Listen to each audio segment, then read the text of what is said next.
Bismillahirrahmanirrahim. Assalamualaikum warahmatullahi wabarakatuh. Dalam video ini, kami dari kumpulan 3 akan membentangkan tentang kepentingan penghayatan etika dalam menangani era revolusi industri 4.0 dan peradaban 5.0. Apa itu revolusi industri 4.0?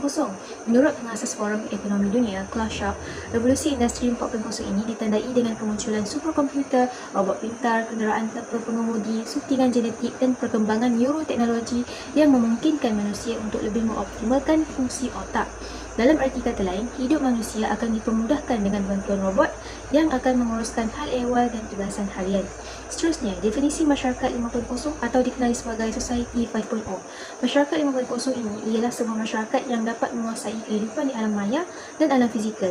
Jika masyarakat 4.0 hanya mampu mengakses maklumat atau pelbagai bentuk informasi di alam maya, tetapi masyarakat 5.0 ini dapat menganalisa maklumat tersebut menggunakan kecerdasan buatan ataupun dikenali sebagai artificial intelligence, dan hasil tersebut dikembalikan kepada manusia di ruang nyata dalam pelbagai bentuk yang mengatasi kemampuan manusia. Permasalahan kajian merangkumi kepentingan penghayatan etika dalam masyarakat. Antara kepentingannya adalah untuk memastikan adat istiadat dan budaya sesuatu masyarakat itu tidak hilang di telan zaman.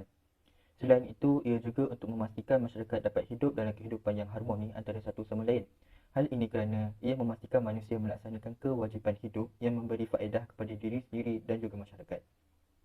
Seterusnya adalah untuk skop kajian. Kami telah menjadikan dan menyasarkan warga Usin sebagai suatu kelompok kajian. Objektifnya adalah untuk mengkaji tahap pengetahuan mereka terhadap etika, revolusi perindustrian 4.0 serta peradaban 5.0.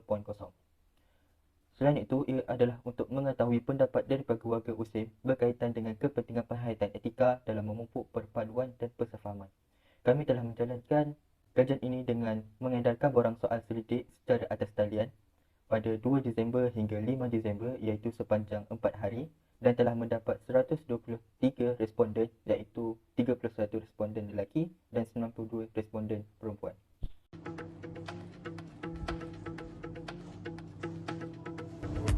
Hai, saya Farsha ini akan meneruskan perbentangan hari ini dengan objektif kajian.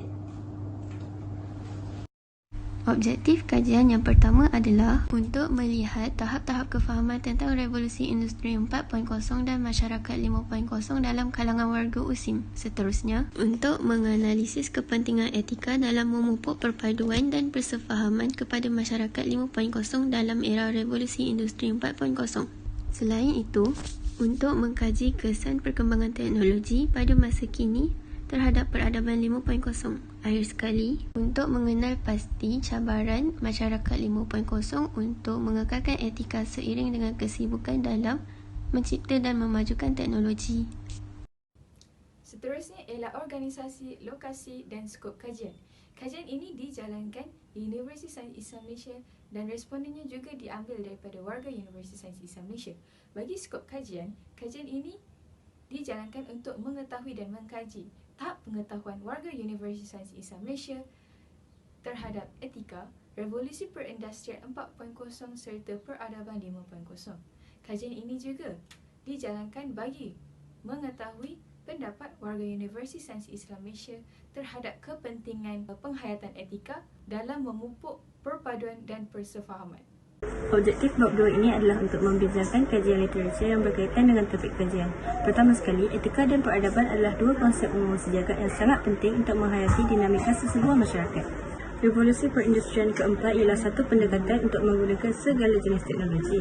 Revolusi perindustrian pertama bermula di England pada akhir abad ke-18. Revolusi perindustrian kedua pula berlaku dari tahun 1870 sehingga 1914. Dasar revolusi ini ialah memperkenalkan konsep pengeluaran secara besar-besaran. Tokoh peradaban yang pertama ialah Ibn Khaldun dan yang kedua pula ialah Ibn Sina. Pendek kata, peradaban adalah sangat penting untuk memastikan manusia untuk berkembang maju. 3 faktor utama yang mempengaruhi revolusi industri ialah teknologi, ekonomi dan sosial budaya. Revolusi perindustrian mempunyai beberapa faktor yang menjadi penyebab kepada perkembangannya. Antaranya ialah teknologi, ekonomi dan sosial budaya. Selain itu, faktor utama yang menjadi penyebab kepada berkembangnya peradaban adalah ilmu pengetahuan tentang kemanusiaan.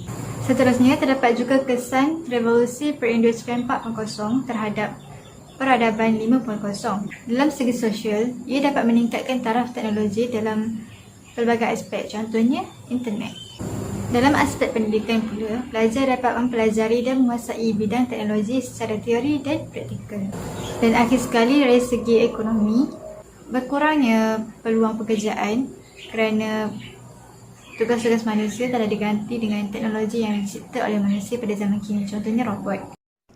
Kesimpulannya, bab 2 ini semuanya melibatkan literatur kajian yang mana semua maklumat didapati dari bahan bacaan di internet seperti blog, akhbar atas talian, e-buku dan laman web. Metodologi kajian kumpulan kami dijalankan secara tinjauan iaitu soal selidik atas talian yang menggunakan Google Form dan diagihkan kepada warga USIM melalui WhatsApp dan Telegram. Google Form tersebut mempunyai 14 soalan dan telah mendapatkan sebanyak 123 responden dari pelbagai peringkat umur, jentina dan peringkat pengajian yang berbeza. Kesemua data yang diperolehi diproses dan dipersembahkan secara statistik. Assalamualaikum warahmatullahi wabarakatuh. Nama saya Muhammad Syarif bin Jamsuri. Nombor matrik 1212832. Hari ini saya ingin membentangkan analisis data kajian. Sebanyak 123 orang responden berumur 18 tahun ke bawah, sebanyak 51 orang mewakili 41.5%, manakala 19 tahun ke atas mewakili 72 orang, 58.5%. Jantina pula, lelaki sebanyak 31 orang mewakili 25.2%, perempuan pula 92 orang mewakili 74.8%. Bagi peringkat pengajian responden, Tamhidi seramai 51 orang mewakili 48%, sarjana muda mewakili 62 orang mewakili 50.4%, manakala sarjana dan doktor falsafah masing-masing seorang 0.08%. Assalamualaikum warahmatullahi wabarakatuh. Nama saya Muhammad Fadil bin Ruslan, nombor matrik 1212828. Saya akan membentangkan bahagian kedua, kepentingan penghayatan etika dalam memupuk perpaduan dan persefahaman. Dapatan kajian kami mendapati bahawa majoriti responden memahami etika itu tingkah laku yang betul dan berkaitan dengan konsep-konsep moral. Terdapat juga responden yang menjawab kehidupan yang bernilai dan kebaikan yang terbaik daripada soalan yang kami berikan. Kesemua responden kami bersetuju bahawa etika penting dan dalam memupuk perpaduan dan persefahaman. Pendapat responden kami tentang kepentingan etika ialah memupuk persefahaman antara kaum, memberikan garis panduan. Etika boleh membawa kemakmuran masyarakat dan ianya adalah kunci perpaduan. Assalamualaikum warahmatullahi wabarakatuh. Nama saya Arifah Munisa binti Azlan, nombor matrik 1212827. Saya akan meneruskan pembentangan dari rakan saya mengenai analisis dapatan kajian. Berikut merupakan hasil daripada analisis dapatan kajian kami mengenai kefahaman revolusi industri 4.0 dan kesan negatifnya, dan juga kefahaman mengenai peradaban atau masyarakat 5.0 dan juga cabaran-cabaran mereka.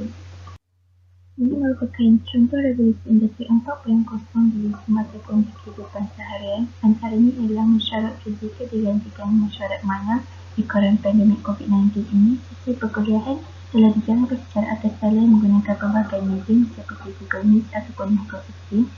Dan juga contoh seterusnya ialah infrastruktur yang menarik penggunaan kad metrik ketika memasuki perpustakaan. Terima kasih kepada saya dan terima kasih. Kesimpulannya, penghayatan etika dalam menangani era revolusi 4.0 dan peradaban 5.0 sangat penting kerana ia merupakan kunci utama untuk mencapai impak positif sepanjang proses revolusi. Jika nilai etika tidak diterapkan di dalam diri, nescaya impak negatif akan berlaku lalu akan menyebabkan perpecahan dan tidak sefahaman. Oleh itu, lapisan masyarakat yang berada di peringkat umur dewasa hendaklah menunjukkan sikap yang murni serta mendidik anak muda yang merupakan tiang pembangun negara dengan contoh yang baik. Akhirul kalam, berdasarkan kajian ini jelaslah bahawa setiap proses untuk mencapai kejayaan itu bukanlah suatu perkara yang mudah kerana terdapat cabaran, kebaikan serta keburukan bagi menghadapi revolusi industri 4.0 dan peradaban 5.0. Sekian, terima kasih.